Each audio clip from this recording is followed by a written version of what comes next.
বিপন্নতা সংকট হিন্দুদের প্রতি মুহূর্তে বাড়ছে পড়শি দেশ বাংলাদেশে। নৈরাজ্যের আগুনে জ্বলছে ওপার। ভারতের বিদেশ সচিবের সফরের আগেও বাংলাদেশে তাণ্ডব চলছে, লাগামহীন তাণ্ডব চলছে। দেখতে পাচ্ছেন যেভাবে ঢাকাতে একেবারে রাজধানীতে ইসকন সেন্টারে আগুন ধরিয়ে দেওয়া হলো, পুড়িয়ে দেওয়া হলো লক্ষ্মীনারায়ণের মূর্তি।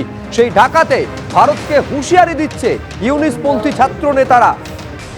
এই ছবিগুলো ধারাবাহিকভাবে দেখা যাচ্ছে এবং যেটা উদ্বেগ বাড়াচ্ছে, রাজধানীর বুকে এই ঘটনা ঘটে চলেছে।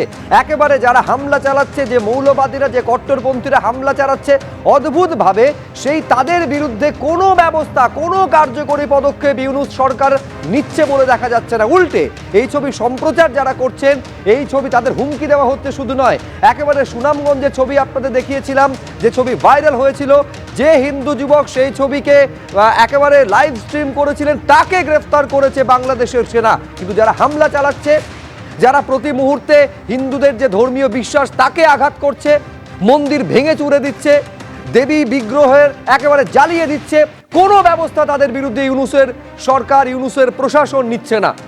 একেবারে স্পষ্ট, প্রত্যক্ষ মদতে এই ধরনের অরাজকতা বাংলাদেশে দিনের পর দিন ঘটে চলেছে।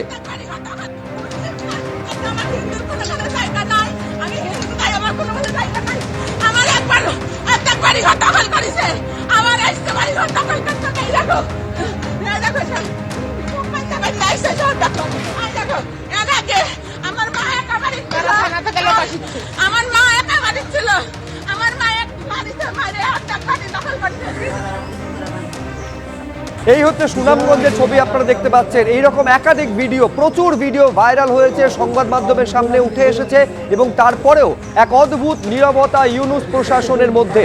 এই ধরনের ঘটনা কোথাও নাকি ঘটছে না, সবটা ভারতীয় মিডিয়ার অপপ্রচার বলে উড়িয়ে দেওয়ার চেষ্টা হচ্ছে। এখন প্রশ্ন হচ্ছে যে সত্যি সামনে আসার পরেও সেই সত্যিকে স্বীকার করতে অসুবিধে কোথায়? কোথাও কি মৌলবাদীদের সম্পূর্ণ নিয়ন্ত্রণে চলে গিয়েছে ইউনূস সরকার? সবটা একেবারে মৌলবাদীরা যেরকম ভাবে বলছে সেই অনুযায়ী একটা দেশের সরকার চলছে?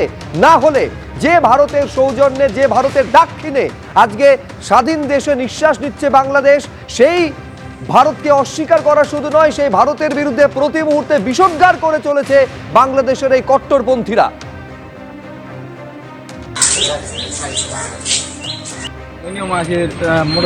হ্যালো বন্ধুরা, আপনারা দেখতে পাচ্ছেন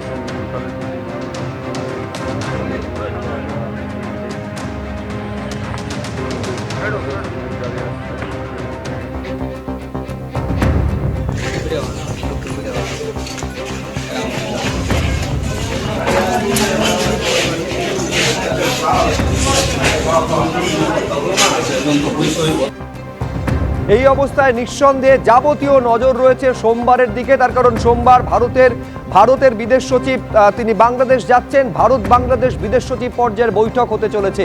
ভারতের বিদেশ সচিবের সফরের আগেও ওপারে হিন্দু নিপীড়ন অব্যাহত। ভারতই বাংলাদেশকে প্রথম স্বাধীন দেশের স্বীকৃতি দিয়েছিল। ইতিহাস স্মরণ করালেন ঢাকায় নিযুক্ত ভারতের হাইকমিশনার।